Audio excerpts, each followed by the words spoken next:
नमस्कार साथियों, फिर से आपका स्वागत है इस नई वीडियो में। और आज मैं आपके लिए ऐसे जीके क्वेश्चन लेके आया हूं जो हाल फिलहाल की परीक्षाओं में आने वाले बहुत इंपॉर्टेंट क्वेश्चन है।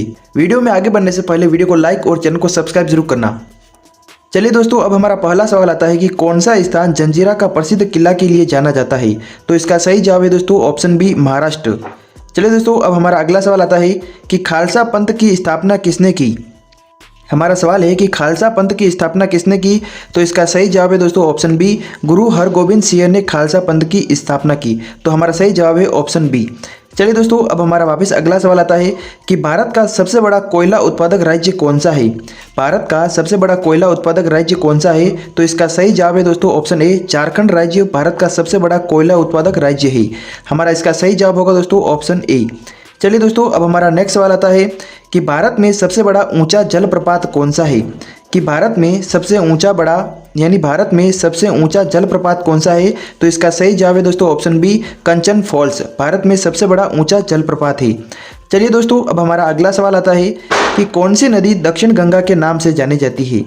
कि वह कौन सी नदी है जो दक्षिणी गंगा के नाम से जानी जाती है। तो इसका सही जवाब है दोस्तों ऑप्शन ए, गोदावरी नदी दक्षिणी गंगा के नाम से जानी जाती है।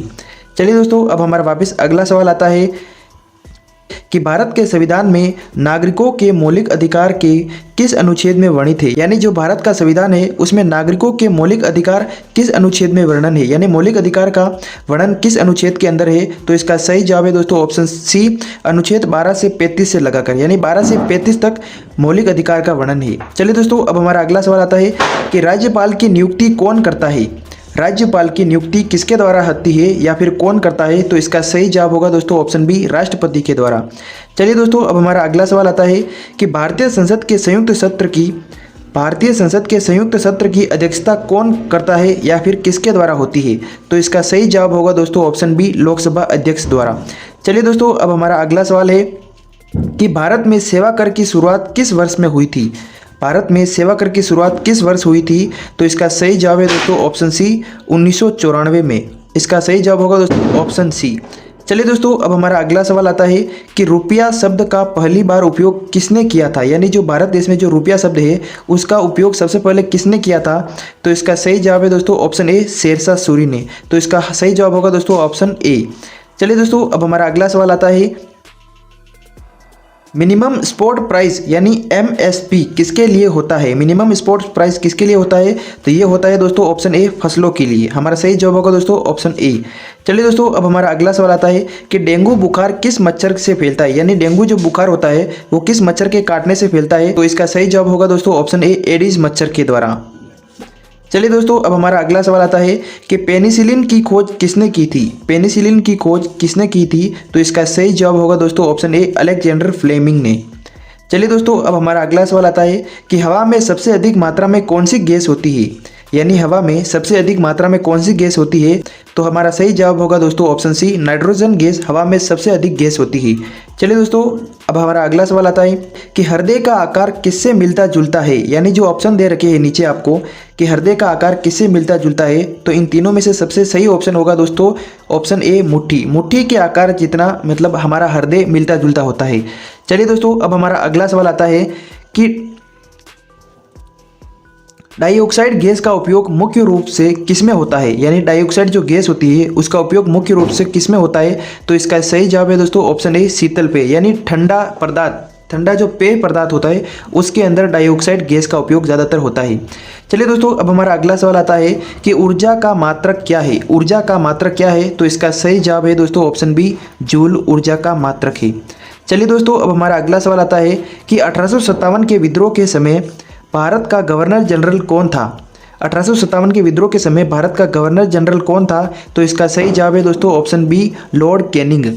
दोस्तों, वीडियो में आगे बढ़ने से पहले मैं आपको बता दूं, अगर आप किसी भी सरकारी नौकरी की तैयारी कर रहे हो तो ये वीडियो आपके लिए बहुत इंपॉर्टेंट है। इस वीडियो को आप एंड तक जरूर देखना। चलिए दोस्तों, अब हमारा अगला सवाल आता है कि किसे भारतीय संविधान का जनक कहा जाता है।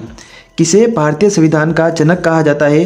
तो इसका सही जवाब होगा दोस्तों option C, doctor Bhimrao Ambedkar को भारतीय संविधान का जनक कहा जाता है। चलिए दोस्तों, अब हमारा अगला सवाल आता है कि ग्रीनविच मीन टाइम्स GMT रेखा किस अक्षांश पर स्थित है? तो इसका सही जवाब है दोस्तों ऑप्शन ए, 0 देशांतर पर। चलिए दोस्तों, अब हमारा अगला सवाल आता है कि दूसरी सहारा मरुस्थल के रूप में कौन सा मरुस्थल जाना जाता है? यानी दूसरा सहारा मरुस्थल है, उसके रूप में कौन सा मरुस्थल जाना जाता है? तो इसका सही जवाब है दोस्तों ऑप्शन बी, थार का मरुस्थल जाना जाता है। तो हमारा सही जवाब होगा दोस्तों ऑप्शन बी। चलिए दोस्तों, अब हमारा अगला सवाल आता है कि ज्वार और भाटा का मुख्य कारण क्या है? ज्वार और भाटा का मुख्य कारण क्या है? तो इसका सही जवाब है दोस्तों ऑप्शन बी, चंद्रमा का गुरुत्वाकर्षण।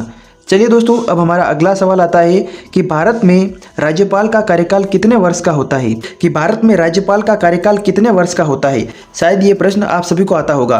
तो इसका सही जवाब होगा दोस्तों ऑप्शन बी, 5 वर्ष का भारत में राज्यपाल का कार्यकाल होता है। चलिए दोस्तों, अब हमारा अगला सवाल आता है कि राज्यसभा के सदस्यों का कार्यकाल कितने काल का होता है, यानी कितने समय का होता है? राज्यसभा के सदस्यों का कार्यकाल कितने समय का होता है? तो इसका सही जवाब होगा दोस्तों ऑप्शन सी, 6 वर्ष का। यानी राज्यपाल का तो होता है 5 वर्ष का और राज्यसभा के सदस्यों का कार्यकाल होता है वो 6 वर्ष का होता है। चलिए दोस्तों, अब हमारा अगला सवाल आता है कि संविधान के किस अनुच्छेद में अल्पसंख्यकों के अधिकार का वर्णन है? तो इसका सही जवाब होगा दोस्तों ऑप्शन ए, अनुच्छेद 29 और 30 के अंदर ही इसका वर्णन है। चलिए दोस्तों, अब हमारा अगला सवाल आता है कि भारत का रिजर्व बैंक RBI कब स्थापित किया गया? यानी भारत के अंदर जो रिजर्व बैंक है वो RBI कब स्थापित किया गया? तो इसका सही जवाब है दोस्तों ऑप्शन ए, 1935 के अंदर भारत में RBI का स्थापना की गई। चलिए दोस्तों, अब हमारा अगला सवाल आता है कि GDP का पूरा नाम क्या है? हमारा प्रश्न है कि GDP का पूरा नाम क्या है? GDP का पूरा नाम, तो इसका सही जवाब है दोस्तों option A, gross domestic product. इसका सही जवाब होगा दोस्तों option A, gross domestic product GDP का पूरा नाम है। चलिए दोस्तों, अब हमारे सामने अगला सवाल आता है कि गरीबी हटाओ का नारा किसने दिया था? कि गरीबी हटाओ का नारा किसने दिया था? तो इसका सही जवाब होगा दोस्तों ऑप्शन बी, इंदिरा गांधी ने गरीबी हटाओ का नारा दिया था। चलिए दोस्तों, अब हमारा वापस अगला सवाल आता है कि विद्युत प्रतिरोध का SI मात्रक क्या है? विद्युत प्रतिरोध का SI मात्रक क्या है? तो इसका सही जवाब होगा दोस्तों ऑप्शन बी, ओम। चलिए दोस्तों, अब हमारा अगला सवाल आता है कि प्रकाश का अपवर्तन किस कारण होता है? प्रकाश का अपवर्तन किस कारण होता है? तो इसका सही जवाब होगा दोस्तों ऑप्शन सी, प्रकाश की चाल में परिवर्तन। प्रकाश का अपवर्तन इसके कारण होता है। चलिए दोस्तों, अब हमारा नेक्स्ट सवाल आता है, हमारा अगला सवाल आता है कि हमारे शरीर में कौन सा अंग रक्तचाप को नियंत्रित के लिए काम करता है? देखो, हमारे शरीर का वो कौन सा अंग है जो रक्तचाप को नियंत्रित करने के लिए काम करता है? तो इसका सही जवाब होगा दोस्तों ऑप्शन सी, वृक्क। चलिए दोस्तों, अब हमारा अगला सवाल आता है कि न्यूटन की गति के पहले नियम को क्या कहते हैं? यानी न्यूटन की गति का जो पहला नियम है उसे क्या कहा जाता है? तो इसका सही जवाब है दोस्तों ऑप्शन ए, जड़त्व का नियम कहा जाता है। चलिए दोस्तों, अब हमारा अगला सवाल आता है कि ध्वनि तरंग किस प्रकार की होती है? यानी जो ध्वनि की तरंग होती है, ध्वनि की जो तरंगे होती है वो किस प्रकार की होती है? तो इसका सही जवाब है दोस्तों ऑप्शन ए, अनुदैर्घ्य। चलिए दोस्तों, अब हमारा अगला सवाल आता है कि दाब का SI मात्रक क्या है? तो इसका सही जवाब होगा दोस्तों ऑप्शन ए, पास्कल। चलिए दोस्तों, अब हमारा अगला सवाल आता है कि भारतीय राष्ट्रीय कांग्रेस का पहला अध्यक्ष कौन था? कि भारतीय राष्ट्रीय कांग्रेस का पहला अध्यक्ष कौन था? तो इसका सही जवाब है दोस्तों ऑप्शन सी, A.O. ह्यूम। तो इसका सही जवाब होगा दोस्तों ऑप्शन सी। चलिए दोस्तों, अब हमारा अगला सवाल आता है कि 1857 के विद्रोह के समय यानी मुख्य कारण क्या था? 1857 का जो विद्रोह हुआ था, वो क्रांति हुई थी, इसका मुख्य कारण क्या था? तो इसका सही जवाब होगा दोस्तों ऑप्शन डी, यानी उपयुक्त सभी। ब्रिटिश शासन काल की तानाशाही भी था, दूसरा ऑप्शन बी, भारतीय संस्कृति का अपमान भी था, ऑप्शन सी, ब्रिटिश शासन द्वारा आर्थिक शोषण। ये तीनों ही इसका मुख्य कारण थे। चलिए दोस्तों, अब हमारा वापस अगला सवाल आता है, दीनदयाल उपाध्याय को किस विचारधारा से जोड़ा जाता है? तो इसका सही जवाब है दोस्तों ऑप्शन सी, भारतीय जनसंघ विचारधारा से इनको जोड़ा जाता है। चलिए दोस्तों, अब हमारा अगला सवाल आता है कि भारत का सबसे बड़ा राज्य कौन सा है? कि भारत का सबसे बड़ा राज्य कौन सा है? तो इसका सही जवाब है दोस्तों ऑप्शन सी, राजस्थान। अब आप मुझे कमेंट में बताना कि राजस्थान का क्षेत्रफल कितना है। आप कमेंट में बताना और मैं आपके कमेंट को जरूर चेक करूंगा। चलिए दोस्तों, अब हमारा अगला सवाल आता है कि ऑस्ट्रेलिया को कौन सा नाम भी जाना जाता है? यानी ऑस्ट्रेलिया को किस अलग नाम से और जाना जाता है? तो इसका सही जवाब है दोस्तों option C, land down under के नाम से भी जाना जाता है। चलिए दोस्तों, अब हमारा अगला सवाल आता है कि विंटर की अवधारणा का प्रमुख कारण क्या है? कि विंटर की अवधारणा का प्रमुख कारण क्या है? तो इसका सही जवाब है दोस्तों ऑप्शन ए, पृथ्वी की धुरी का झुकाव। चलिए दोस्तों, अब हमारा अगला सवाल आता है, नेक्स्ट सवाल आता है कि भारतीय संविधान के अनुच्छेद 370 का संबंध किस राज्य है। यानी भारतीय संविधान के अनुच्छेद 370 का संबंध किस राज्य से है, तो इसका सही जवाब होगा दोस्तों ऑप्शन ए जम्मू और कश्मीर के लिए। कि जीवित कोशिका में कौन सी संरचना ऊर्जा का निर्माण करती है।